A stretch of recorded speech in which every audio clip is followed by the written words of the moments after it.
Всем привет, меня зовут Илья, и мы находимся на производственной базе в городе Пушкино, улица Заводская. И сегодня я вам немного расскажу про вот этих малышек. Как вы, может быть, ранее уже видели, это Пикман, это электрокар, работает это синхроника.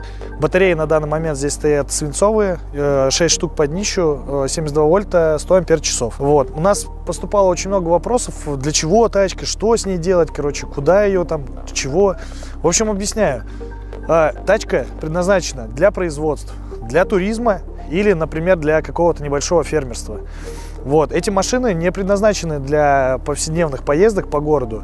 Максимальная скорость данных моделей это 45 км в час. На Славянке это будет до 70 км в час. Но опять же, документы, выдающиеся к этой машине, это, грубо говоря, документы на трактор. То есть вы сможете ездить на этом авто по удостоверению тракториста. Соответственно, еще раз повторюсь, что тачка производственная.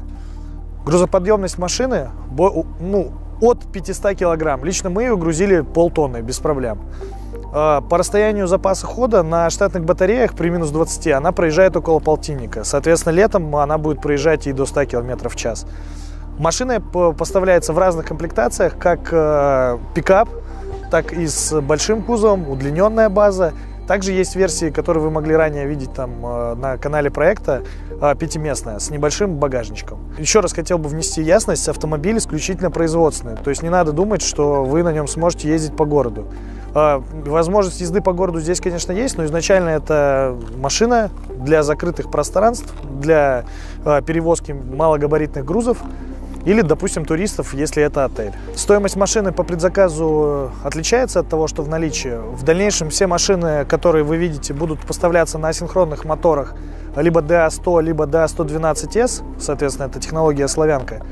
Также будет возможность приобрести их с литионными батареями. Вот. Ну, кто хочет сэкономить, пожалуйста, есть вариации со свинцом. В Москве машины есть, как вы видите, вот. Посмотреть их можно будет на научном проезде 19. Вот так.